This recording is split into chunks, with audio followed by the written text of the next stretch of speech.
Before we begin, I'd like to ask you for a small favor. I'm working really hard to reach my goal of 1,000 subscribers. It's a truly important milestone for me. Please click the subscribe button on the channel. It's just one click, but it gives me massive motivation to keep making more videos. Thank you all so much. A single piece of paper can be the difference between a massive tip and a bloodbath. When 24-year-old waitress Aurora handed a receipt to Chicago's most feared man, she didn't just circle her tip.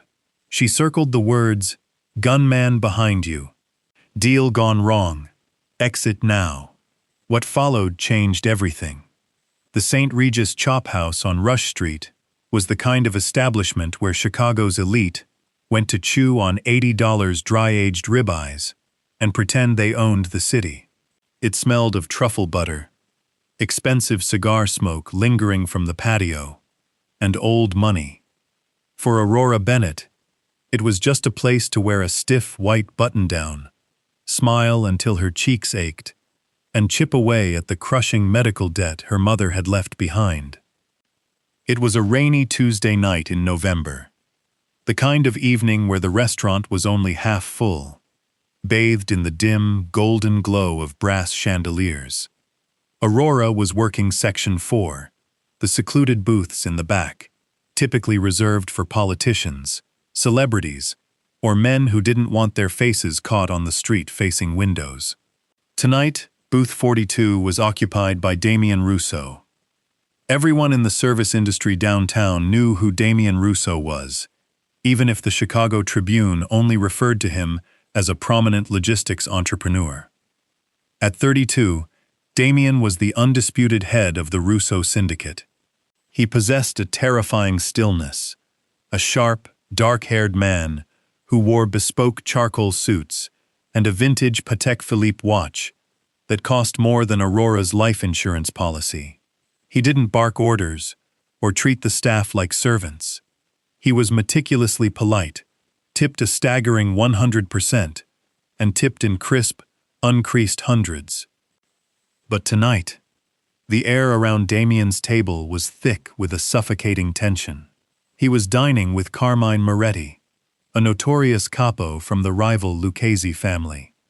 Carmine was a stark contrast to Damian, sweaty, boisterous, wearing too much cologne, and constantly glancing at his phone.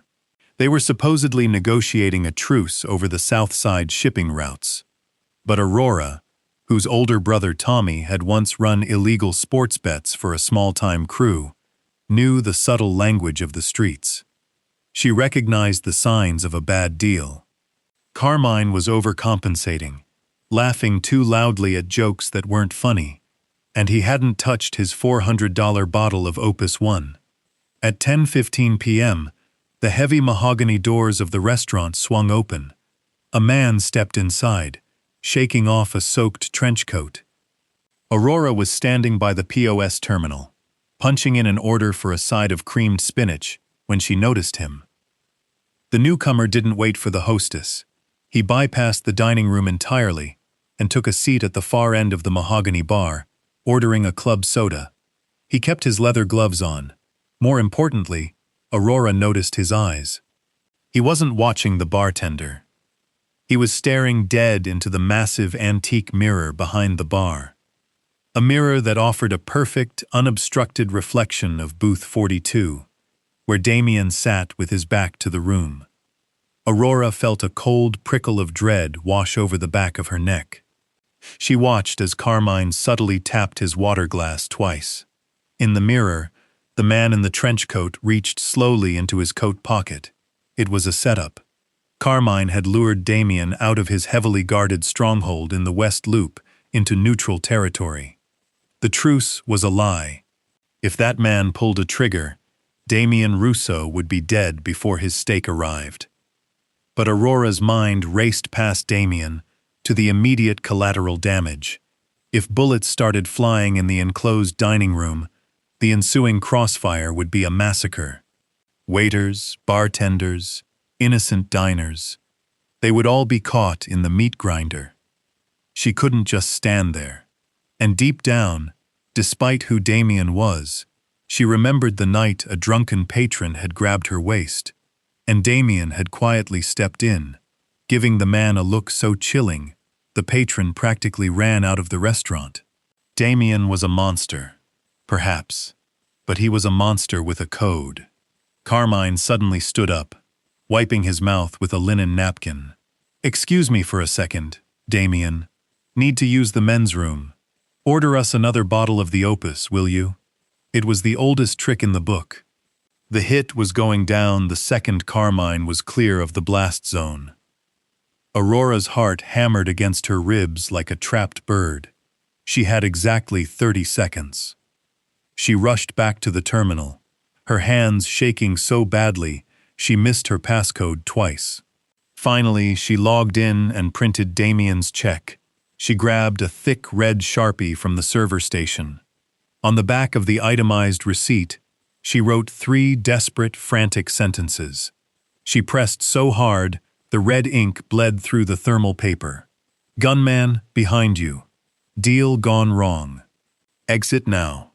She drew a heavy, frantic circle around the words, shoved the receipt into the sleek black leather check presenter, and took a deep breath, forcing her trembling hands to steady. She pasted on her best, oblivious customer service smile and walked toward booth 42. The man at the bar was completely turned around now, the club soda ignored. His right hand was fully inside his coat, and he was sliding off his stool, taking a slow step toward the dining room floor. Aurora reached the table. Damian was casually checking his watch, his face impassive. "I apologize for the interruption, Mr. Russo," Aurora said, her voice remarkably steady despite the adrenaline surging through her veins. "Your driver called the front desk. He asked me to give this to you immediately."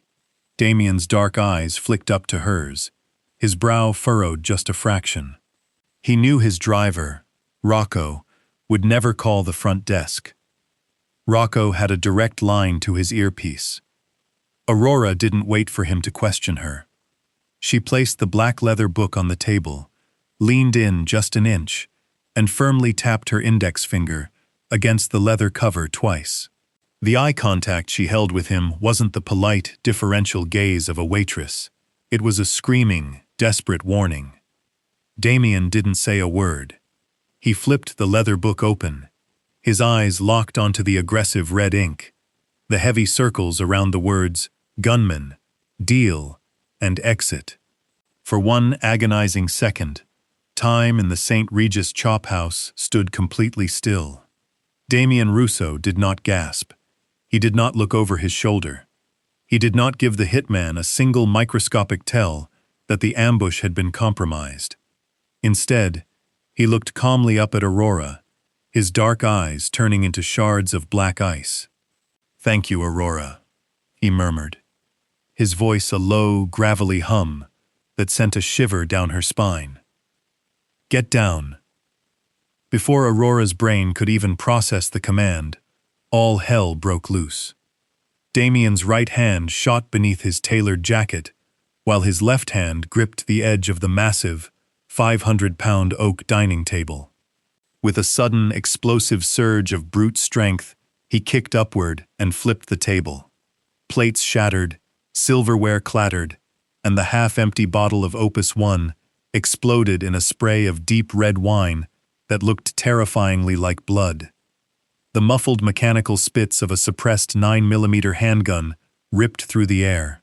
The leather upholstery of the booth, where Damian's chest had been a millisecond prior, ruptured, spitting cotton and foam into the air. Screams erupted across the restaurant. Diners dove under tables. The elegant, sophisticated hum of the St. Regis instantly dissolved into pure primal chaos. Aurora shrieked, dropping to her knees behind the heavy wooden pillar of the server station. She covered her head, her breath coming in ragged, terrified gasps as glass rained down around her. From behind the overturned table, Damian returned fire. The deafening crack of his silenced Glock 19 echoed like a cannon in the dining room. 1 shot, 2 shots. A heavy thud told Aurora the gunman from the bar had gone down. But the nightmare wasn't over. The front doors of the restaurant burst open. 3 more men in heavy coats flooded in. Carmine's backup crew. They didn't care about collateral damage.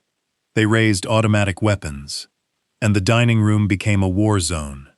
Wood splintered, chandeliers shattered, and drywall dusted the air like snow. Suddenly, a strong, unyielding hand clamped onto Aurora's wrist. She screamed, kicking out, but she was hauled violently to her feet. It was Damian. His bespoke suit was covered in white drywall dust, and a thin line of blood trickled down his cheek, where a piece of flying crystal had grazed him. But his eyes were terrifyingly focused. "Move!" he roared over the gunfire. He didn't give her a choice.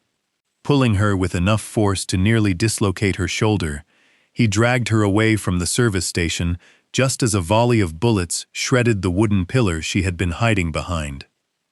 They sprinted toward the kitchen doors. Damian fired blindly over his shoulder, suppressing the advancing hitmen just long enough to kick the silver double doors open. They burst into the kitchen. A stark contrast of gleaming stainless steel and blinding white fluorescent lights. Chefs were already on the floor, hands over their heads, screaming in Spanish and English. The smell of searing Wagyu beef mixed violently with the acrid stench of cordite and gun smoke. "Out the back! Keep your head down!" Damian barked, practically shoving Aurora down the narrow aisle between the prep stations and the blazing stoves. Bullets punched through the kitchen doors behind them, pinging wildly off hanging copper pots and shattering industrial glass refrigerators. Aurora was crying now, tears of pure adrenaline blurring her vision, her non-slip waitress shoes sliding on a puddle of spilled olive oil. Damian caught her before she fell, his arm wrapping around her waist like a vice, half carrying her toward the red glow of the exit sign. He kicked the heavy steel fire door open, and they spilled out into the freezing, rain-slicked alleyway of downtown Chicago. The cold air hit Aurora like a slap to the face, but there was no time to breathe. A massive, heavily armored black Mercedes G-Wagon was idling aggressively in the alley, its headlights off. The rear door was already flung wide open. Standing beside it, laying down heavy cover fire with an assault rifle toward the mouth of the alley, was Rocco, Damian's hulking enforcer. Get in, Rocco bellowed over the roar of the weapon. Damian threw Aurora into the back seat and dove in right behind her. Rocco slammed the heavy ballistic door shut, jumping into the driver's seat. The G-Wagon's tires shrieked against the wet asphalt, fishtailing wildly for a second, before the massive engine roared, launching the heavy vehicle out of the alley and into the chaotic Chicago traffic. Inside the SUV, the silence was deafening, broken only by the heavy, rhythmic thrum of the engine and the frantic, shallow gasps of Aurora's breathing. She was pressed against the far door, trembling violently, staring at her blood-stained hands. She hadn't even realized she'd cut herself on the broken plates. The reality of what she had just done was crashing down on her like a collapsing building. She was an ordinary girl, a waitress, and she was sitting in a getaway car with the boss of the Chicago underworld. Damian was sitting next to her, staring straight ahead. He calmly popped the empty magazine out of his Glock, letting it clatter onto the floorboard, and slid a fresh one into the grip with a sharp, mechanical click. Slowly, he turned his head to look at her. The adrenaline was fading, leaving behind a cold, terrifying clarity in his gaze. He reached into his jacket pocket and pulled out the crumpled receipt, the red Sharpie ink glaring in the dim streetlights passing by the tinted windows. "Carmine is a paranoid man," Damian said, his voice dangerously soft. "He wouldn't trust a random hit. He would have paid off someone on the inside to make sure the coast was clear. Someone in your restaurant tipped off those shooters when the time was right." Aurora shook her head frantically, sheer terror gripping her.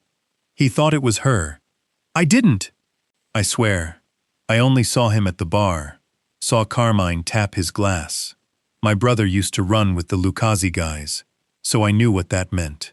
I was just trying to help. Damian held up a hand, silencing her.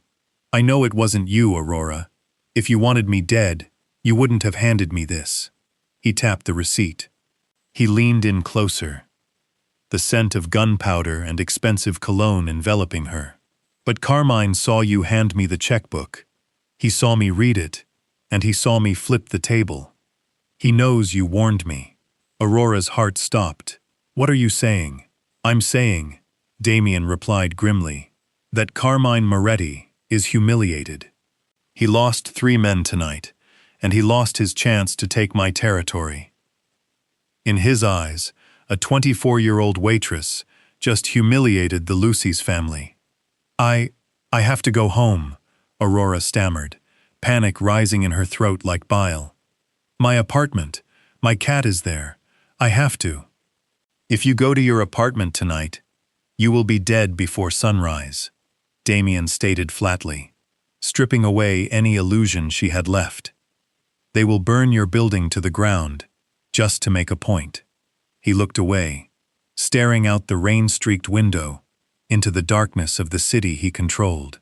Rocco, take us to the Lake Forest compound. Wait, no, Aurora cried, pushing against the leather seat. You can't just kidnap me. I saved your life. Damian turned back to her, and for the first time, the cold, impenetrable mask slipped just a fraction, revealing something fierce and deeply protective underneath.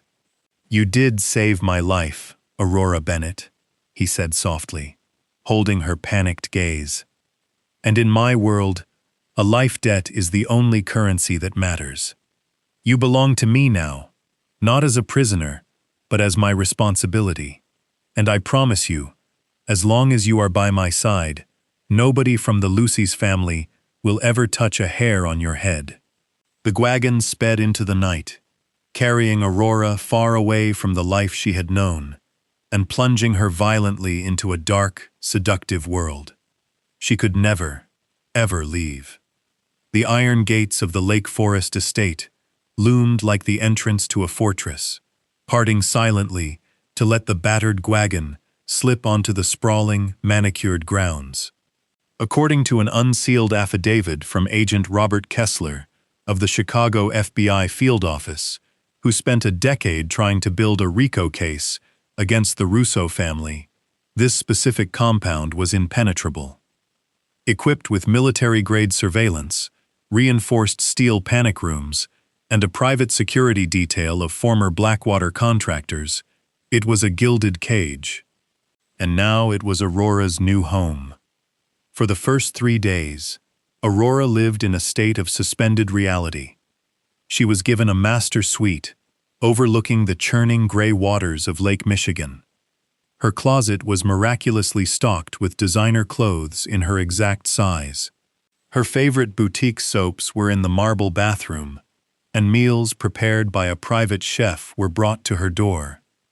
Yet the luxury felt suffocating. Every time she closed her eyes, she heard the deafening crack of gunfire and saw the Opus 1 wine spraying across the pristine white tablecloth like arterial blood. Damian gave her space, though his presence saturated the massive house. She would see him from her balcony, standing by the seawall at dawn, smoking a single cigarette while talking quietly to Rocco. He moved like a shadow, commanding the sprawling criminal empire that operated beneath Chicago's glittering skyline.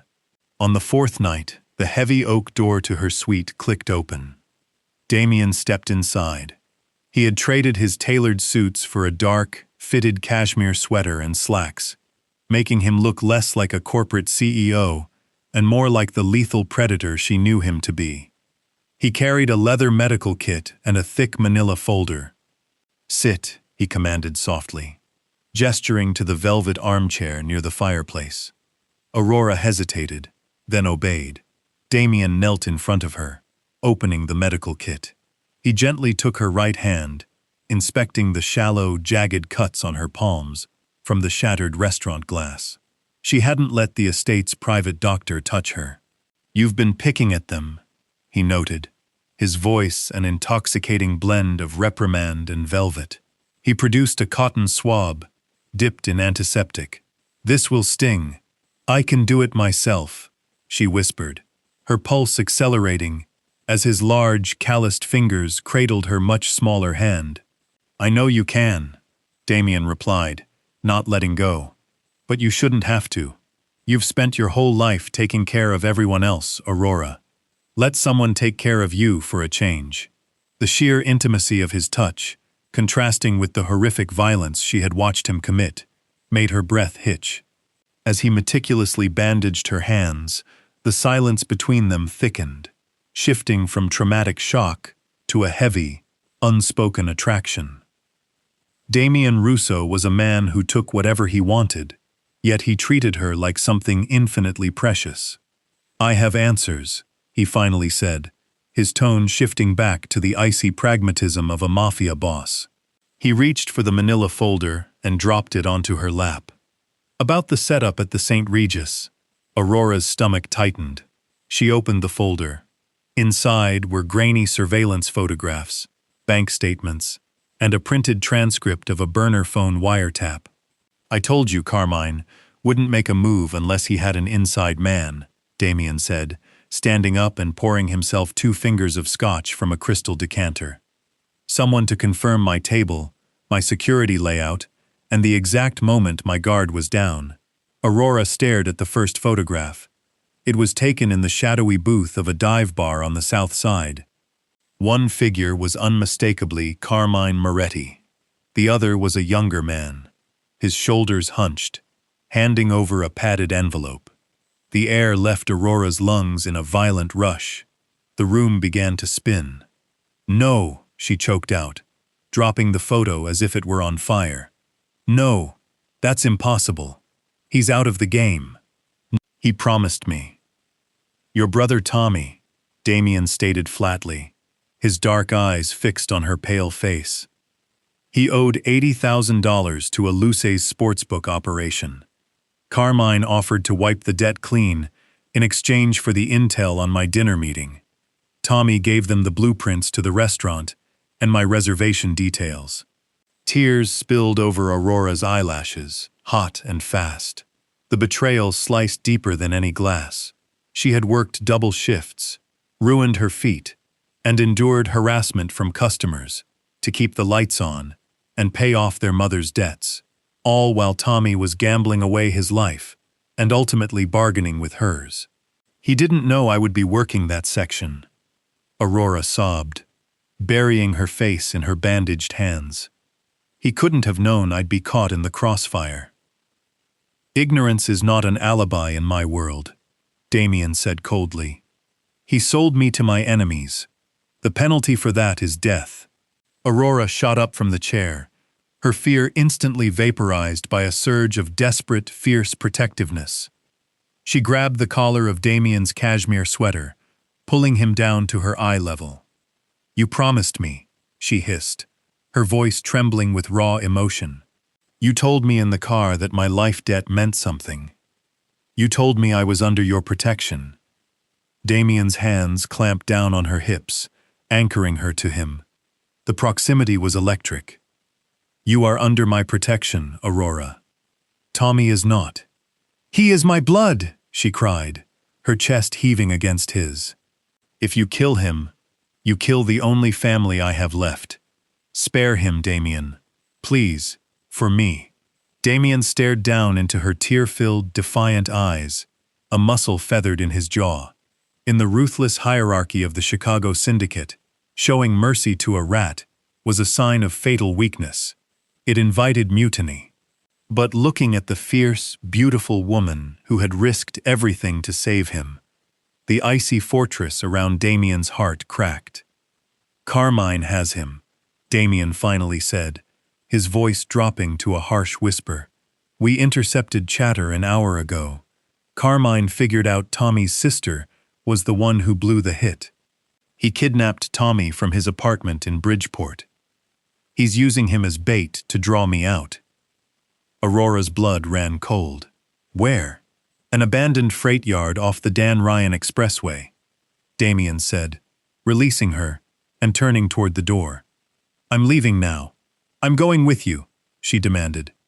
Damian stopped, looking over his shoulder. Absolutely not.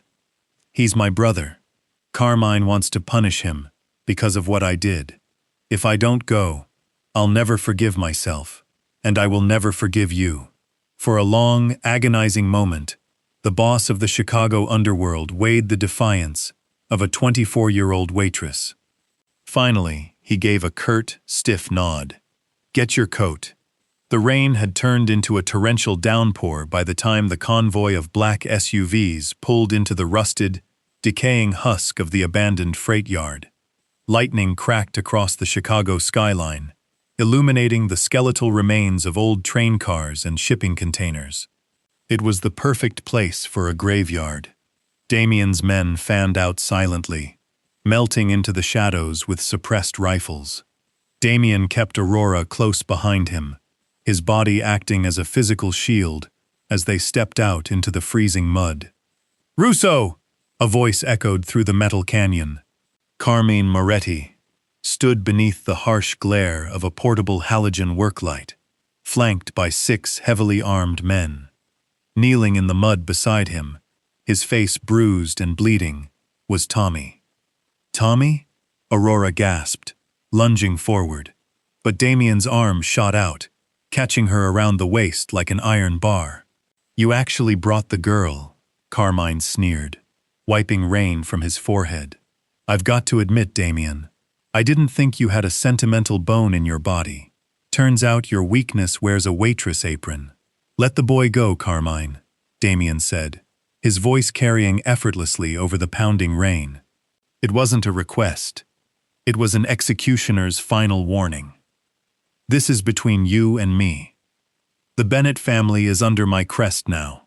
Carmine laughed, cocking a silver revolver and pressing the barrel directly against the back of Tommy's head. Tommy squeezed his eyes shut, sobbing Aurora's name. "Under your crest?" Carmine spat. "This rat gave you up for pennies, and it cost me my best crew. I'm going to blow his brains out, and then I'm going to take my time with her, while you watch." "Carmine," Damian said softly, a terrifying smile curling the corner of his mouth. "Look up."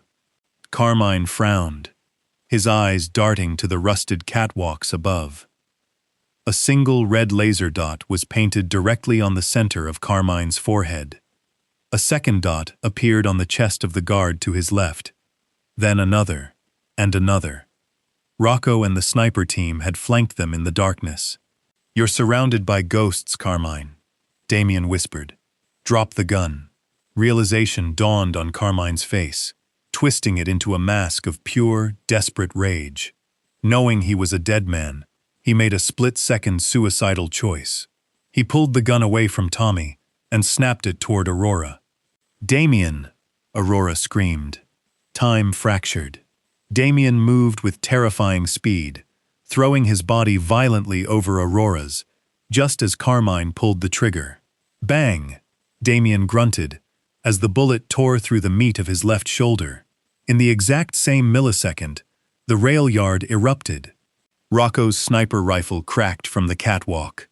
Carmine's men dropped to the mud like cut marionettes before they could even raise their weapons. Carmine stumbled backward, his shoulder shattered by the sniper fire, dropping his revolver into the dirt. Damian didn't fall. Bleeding through his dark sweater, he pushed Aurora safely behind a rusted steel beam. He drew his Glock 19, walking slowly, deliberately, through the rain toward the gasping Carmine. Wait, Damian, we can make a deal," Carmine pleaded, clutching his bleeding arm, crawling backward in the mud. "I'll give you the docks." All of it. Damian loomed over him, a grim reaper bathed in the stark glow of lightning. "You touched what's mine," he stated, his voice stripped bare of any human warmth. He raised his weapon, a deadly promise, and fired twice into Carmine's chest, extinguishing the Lucchesi threat for good. The ensuing silence was profound, broken only by the relentless downpour. Tommy remained on his knees in the muck, trembling violently. Aurora rushed to him, dropping to her own knees and enfolding her brother in a desperate embrace. Damian holstered his pistol, his hand instinctively going to his bleeding shoulder. He approached the siblings. Tommy flinched, bracing for the Mafia boss to deliver the final blow. "You sold my life for 80 grand, Tommy," Damian said, his tone glacial as he gazed down at the broken man. "By the unwritten laws of my world, I should leave you to rot in this mud." "But your sister," he continued, a flicker of something unreadable in his eyes. "She bought your life with her courage." Damian reached inside his coat and tossed a thick wad of banded $100 bills onto the wet earth at Tommy's feet. "Take this. Get on a bus tonight. Leave Chicago, leave Illinois, and never, ever come back. If my men so much as catch a glimpse of your face in this city again, I won't hesitate. Do you understand?" Tommy nodded frantically, scrambling to gather the money. He looked at Aurora, his eyes burning with a mixture of guilt and shame, but she could no longer meet his gaze. The brother she knew was lost. She slowly rose, turning her back on him, and walked towards Damian. With trembling hands, she reached up, her fingers gently pressing against his wounded shoulder. "You took a bullet for me." Damian's dark eyes softened, the hardened facade of the ruthless monster melting away to reveal the man beneath. He reached out, his thumb tenderly brushing away a streak of rain and mud from her cheek. "I told you, Aurora," he murmured, pulling her close, pressing her flush against his chest, right there, in the rain-soaked graveyard of his adversaries. "You belong to me, and a king always protects his queen." He leaned down, his lips finding hers in a fierce, consuming kiss that tasted of rain, gunpowder, and an unbreakable vow. Aurora kissed him back with equal fervor, her arms tightening around his neck. The waitress from the St. Regis was gone. In her place stood the undisputed queen of the Chicago syndicate, bound by blood, loyalty, and a love forged in the heart of absolute fire. Did Aurora make the right choice, aligning herself with a ruthless kingpin, or is she merely dancing with the devil in a gilded cage? Let us know what you think in the comments below. If this real-life mafia romance kept you on the edge of your seat, hit that like button, share it with your friends, and don't forget to subscribe to our channel for more thrilling, pulse-pounding, true crime stories. See you in the next one.